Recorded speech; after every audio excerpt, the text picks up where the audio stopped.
Hi friends, అందరికీ నమస్కారం. జీతం రాకముందే అప్పు, పెళ్లి చేసుకోకముందే అప్పు, పంట కోయకముందే అప్పు, ఇలా జీవితం మొత్తం అప్పుల్లోనే ఉంటే ఎలా? అందుకే మన గ్రామాలలో ఉన్న పెద్దలు ఏం చెప్పారంటే, అప్పు తీసుకునేటప్పుడు చాలా బాగుంటుంది, ఇచ్చేటప్పుడు చాలా కష్టంగా ఉంటుందని చెప్పారు. అంటే దీనికి అర్థము అప్పు తీసుకోవడం చాలా ఈజీ, దాన్ని తిరిగి చెల్లించడం చాలా కష్టమని. అయితే మీరు అప్పు తీసుకోవాలనుకుంటున్నారా లేదా అనే నిర్ణయం తీసుకోబోయే ముందు ఈ మాటలు మీకు చాలా ఉపయోగపడతాయి. వీడియోను చివరి వరకు చూడండి. అసలు అప్పు తీసుకోవడానికి ప్రధానంగా 3 కారణాలు ఉన్నాయి.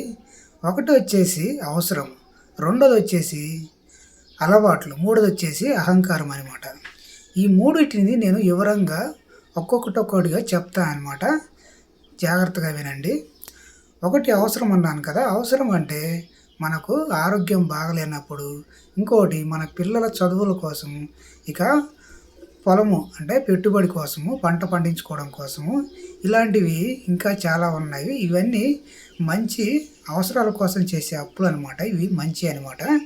ఇకపోతే ఇంకా అలవాట్లు అంటే జీతం రాకముందే, లేకుంటే జీతం రాకముందు అప్పు చేయటము, జీతము వచ్చిన 5 రోజులకే కాజేయటము, ఇక మొబైల్ లోన్లు తీసుకొని ఎక్కువ ఖర్చు పెట్టడము, క్రెడిట్ కార్డు ఎక్కువగా వాడటము, ఇవన్నీ అలవాట్లు అనమాట. ఇవి తెలుసు కదా, చెడు అలవాట్లు ఎలా ఉంటాయో అలా.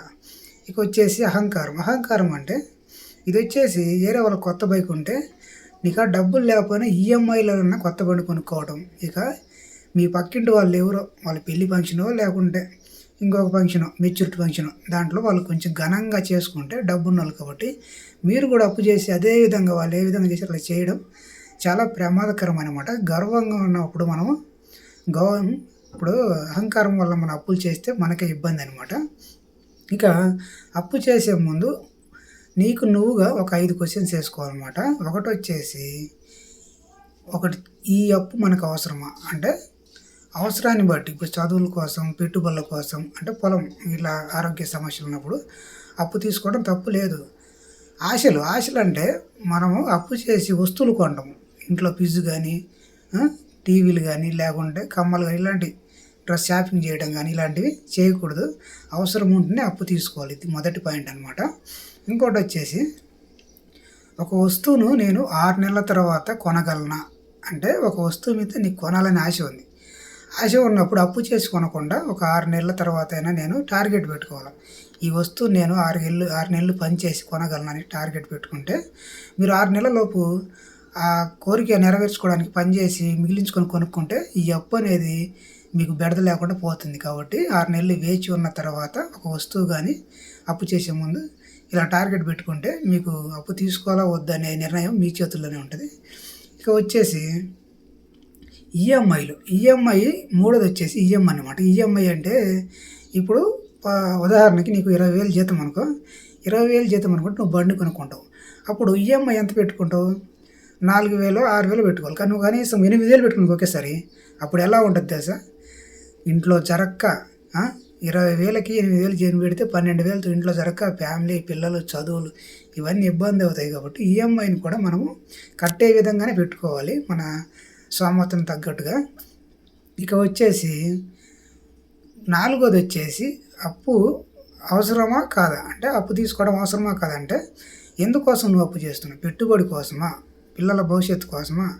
లేదంటే ఈ డబ్బు పెడితే మనకు వస్తుందా రాదా? అంటే పెట్టుబడి పెడితే ఇప్పుడు వ్యాపారం కోసం తీసుకుంటున్నాం, వ్యాపారం కోసం తీసుకుంటే పెట్టుబడి మళ్ళీ వస్తుంది అనమాట. పంట కోసం తీసుకుని పంట పెడితే మళ్ళీ తిరిగి వస్తుంది. ఇలా మనకు ఉపయోగపడే అవసరమా లేకుంటే లేదా? ఇప్పుడు అనవసరంగా నువ్వు మొబైల్ కొన్నావు, అదేమన్నా ఉపయోగం ఉంటుందా? ఉండదు. అలా నేను బైక్ కొన్నా కూడా ఏం ఉపయోగం ఉండదు. బైక్ కొంటే ఇంకా ఈఎంఐలు కట్టాలి. అర్థమైంది కదా? ఇప్పుడు 4 పాయింట్ వచ్చేసి మనకు లాభం తెచ్చేదే కాదని. ఇక 5వ పాయింట్ వచ్చేసి ఇది, ఇప్పుడు అప్పు చేసే ముందు మనం ఏం ఆలోచించుకోవాలంటే తిరిగి ఇస్తామని చెప్తాం. ఒకవేళ మనకు అనారోగ్య సమస్య వచ్చి పని చేయలేకపోతే అప్పుడు ఏమవుతుంది అనే భయం ఒకటి ఉండాలి. ఒకవేళ నువ్వు పెట్టుబడి పెట్టుకుంటావు, మళ్ళీ తిరిగి రాకపోతే ఇవ్వగలనా ఇవ్వనా? వ్యాపారం చేస్తున్నాం, లాభం వస్తే ఇస్తాం, లాభం రాకపోతే ఇవ్వగలనా ఇవ్వలేనా అని అంచనా వేసుకొని దాని తగ్గట్టు అప్పు తీసుకోవాలి. ఇది 5వ పాయింట్. చూడండి ఫ్రెండ్స్, ఇక ఇప్పుడు అప్పులలో 2 రకాల అప్పులు ఉంటాయి. ఒకటి వచ్చేసి మంచి అప్పు, రెండోది వచ్చేసి సీడప్పు అనమాట. మంచి అప్పు వచ్చేసి ముందుగా నేను సీడప్పులు చెప్తాను. సీడప్పులు అంటే ఇంట్లో వస్తువులు ఏవి లేవా అవి కొనటము, షాపింగ్ చేయటము, మొబైల్ కొనటము, బైకులు కొనటము, ఇవన్నీ మనకు అవసరం లేని అప్పులు. పార్టీలు చేసుకోవడం, పెళ్ళిళ్ళు పెద్దగా చేసుకోవడం, ఇవన్నీ చెడప్పులు అనమాట. ఉపయోగం లేని అప్పులు, మళ్ళీ రిటర్న్ రావన్నమాట. అవి వచ్చేసి మంచి అప్పులు వచ్చేసి పొలానికి పెట్టుబడి పెట్టుకోవడం. ఎందుకంటే పంట మనకు మళ్ళా లాభం వస్తుంది కాబట్టి, ఒకవేళ వస్తుంది కాబట్టి మనకు ఆశ ఉంది కాబట్టి. ఇకపోతే వ్యాపారం కోసం, చిన్న చిన్న వ్యాపారం కోసం పెట్టుకోవచ్చు, తప్పు లేదనమాట. ఇలాంటివి మనకు ఉపయోగపడేవి మాత్రమే అప్పులు చేసుకోవాలి, నష్టపరిచేవి కాకుండా. సో ఫ్రెండ్స్, మీరు అప్పు చేసే ముందు జాగ్రత్త అనమాట.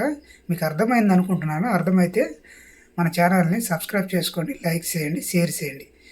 ఓకే.